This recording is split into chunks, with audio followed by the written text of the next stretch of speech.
I know that it's quite a lot of people are still held up in the traffic, I'm told, but we cannot penalize those of you who already come into the room, and we want to stick to our time. So we're starting at this stage, but you would do a little bit of activity, but I'm sure you'd be able to manage it.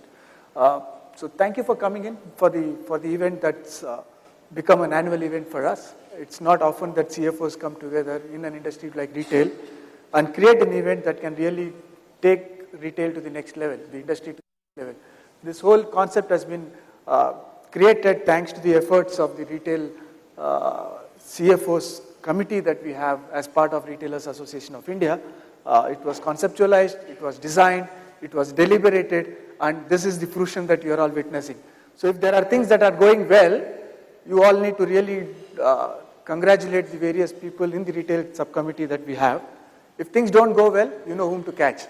That's me, Rajagopalan. So without much ado, I'd just like to tell you that Mr. Rakesh Biani was supposed to be the presenter here, but he's been unwell, and so he's requested me to do what he would do, which I'm sure I'll make an attempt of. He sent his apologies to the team, so that's what it is. So I'll just quickly take you through some of the things that we are seeing as happening in the retail marketplace today. Things that resonate with us, things that's not foreign to us, but when you put all of these concepts together, I believe that it asks us as part of the retail industry, and here I'm talking about people who are retailers and people who are service providers to retail, because as RAI, we are supported by various people who are in retail and people who are supporting retail as various service providers to retail. And so there are things that will happen or are happening around us, which we'll need to take cognizance of and take it to the next level of profitability. So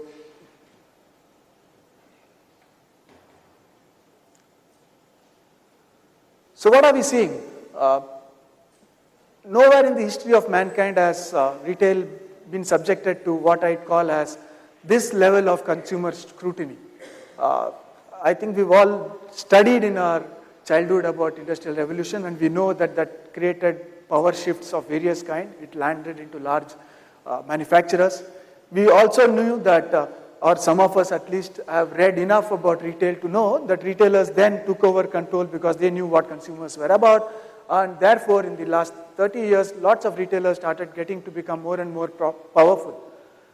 But it's never been that consumers became as powerful as it is today, because suddenly there is this one-on-one connect between a consumer and a retailer that's very possible. Not only is the retailer able to talk to the consumer is now quite capable of talking to retailers. So what are consumers saying? They're definitely telling us, serve me. It's not new, it's been happening all the time, but they're now being much more vociferous about it. They're also asking you to listen to them. So serve me, but don't serve me without listening to me. They are expecting you to know about them much more. Consumers also tell you now, know me. It's not about a band, it's not about just a tier of customer, but they are saying individually start recognizing me. I do not want to be inundated with offers that has no significance to me. So every customer is saying, if I don't have kids, don't send me offers for kids. It doesn't make sense for me. So that's really getting to be the way things are for us.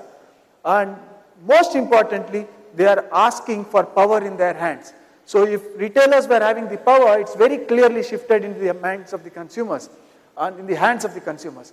And that's going to change the way we are really functioning if we've been in existence for some time. And for those new retail companies, I think this is the way to start differentiating yourself ab initio.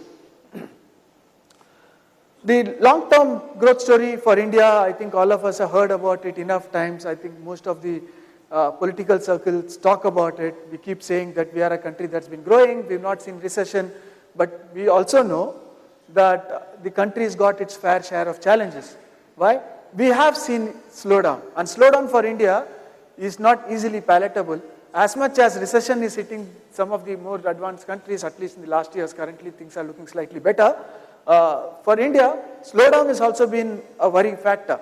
We have not been able to, at a country level, garner the best of our resources to be the best. But from a retail industry standpoint, there are things that's happening for us that's quite schizophrenic. Because on the one hand, we are being told that we are growing. Because obviously the India story, the growth story is still intact. And at a larger level, long term, everything looks nice. But in the short term, there are lots of challenges that's happening for us, and we know that there are various challenges that some of you as CFOs of retail companies are facing, and there are things that's happening from a service provider standpoint, because many service providers who've already worked with retailers globally come into this country and they start thinking, why are the Indian retailers behaving so differently?